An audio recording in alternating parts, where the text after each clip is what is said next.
오늘은 이혼숙녀 캠프에 출연한 걱정 부부에 대해 리뷰해 보겠습니다. 일단 이 부부는 걱정의 모양이 달라 서로를 이해하지 못해서 걱정 부부라는 이름이 붙여졌는데요. 현재 이 부부는 결혼 5년 차이고 쌍둥이를 키우고 있는데 아내분께서 독박 육아를 하고 있는 상황입니다. 쌍둥이 임신 당시에 23주부터 조기 통증이 와서 조산기로 4달을 입원하고 34주 3일 만에 주수를 채우지 못하고 출산을 했었는데요. 아내분께서는 죽을 위기를 넘기고 출산을 하셨다고 말씀하시는데 이렇게 아기도 어렵게 가진 이 걱정 부부한테는 어떤 문제점이 있는지 남편의 문제점부터 살펴보면요. 남편분께서는 상습적으로 거의 모든 고지서를 미납하고 있더라고요. 민방위 과태료, 자동차 과태료 체납액, 주택금융공사 고지서 등 날라오는 고지서 기한을 제대로 맞추지 않아 계속 벌금을 내고 있는 상황입니다.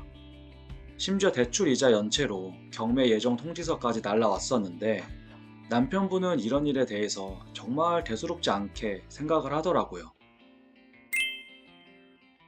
뭐가 연체되거나 늦어서 연체 가산금을 내야 되는 상황이 오면 그냥 내면 끝인데 왜 이렇게 호들갑이냐 이런 스탠스로 아내분과 얘기를 하는데 일단 왜 연체를 한 건지 연체를 할 수밖에 없는 상황이면 최대한 이용하지 않는 건 중단하던지 이런 방법들을 모색해야 되는데 이런 과정들을 하나도 없이 독촉장이 날라와도 나는 냈다.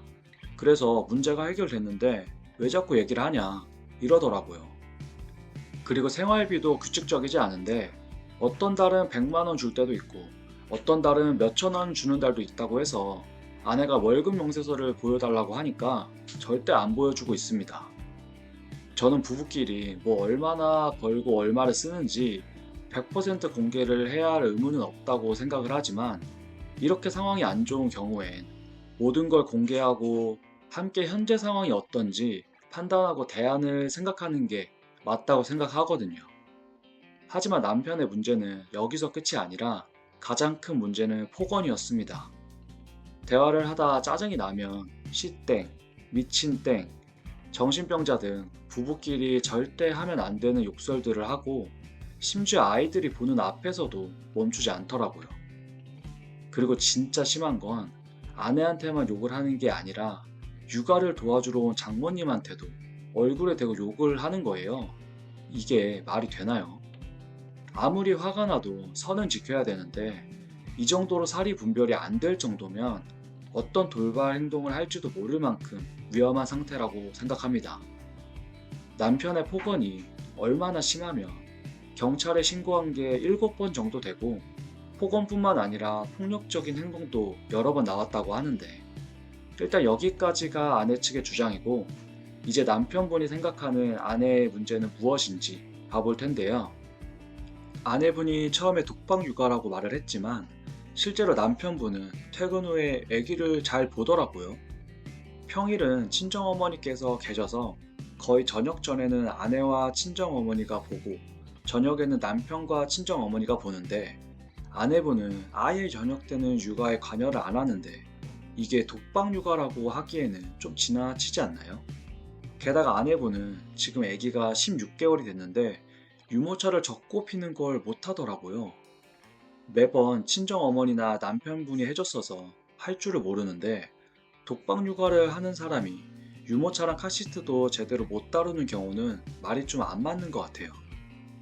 그리고 집착이 엄청난데 한 번 전화를 했는데 안 받으면 받을 때까지 해서 하루에 85통까지 걸더라고요. 이게 뭐 최대로 걸었을 때가 아니라 관찰 카메라를 하는 중간에 일어난 현상이니까 이것보다 심할 수도 있을 것 같은데 와 그리고 전 너무 소름이 돋았던 게 문자 메시지로 하려는 말을 복붙해서 엄청 길게 보내는 걸 보고 말이 안 나오더라고요. 위에서 남편이 정신병자라고 폭언을 한 게 이런 모습 때문에 영향을 미치지 않았나 생각이 들더라고요. 방송을 보신 분들은 아시겠지만 저는 아내분의 가장 큰 문제는 방어 기제라고 생각합니다. 자신의 잘못을 묻는 질문에 동문서답할 뿐만 아니라 지금 이 질문의 내용이 뭔지 아니면 내가 겪고 있는 상황은 뭔지에 대한 객관적인 파악 없이 그냥 내 잘못은 없다. 다 남편 잘못이다 라는 게 박혀 있어요. 그러니까 모든 답변이 남편을 비난하기 위해서 나오는 거고 대화가 안 통하는 거거든요.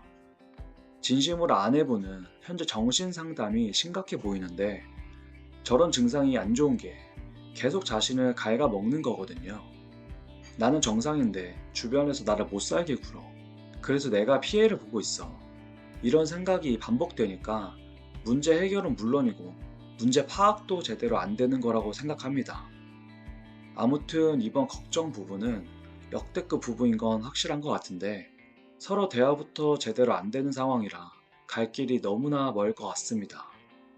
오늘은 이혼 숙녀 캠프에 나온 걱정 부부에 대해 리뷰를 해봤는데 여러분들이 보시기엔 누구에게 더 큰 문제가 있어 보이시나요? 이분들 숙녀 캠프로 문제가 해결될 수 있을지 심히 걱정이 됩니다. 그럼 오늘 리뷰는 여기서 마무리할 텐데요. 지금까지 시청해주신 여러분 모두 감사드리고 특히 제 채널을 구독해주시는 563분께 늘 만족할 만한 리뷰 영상 만들 수 있도록 노력하겠습니다. 모두 남은 주말 행복하게 보내세요. 감사합니다.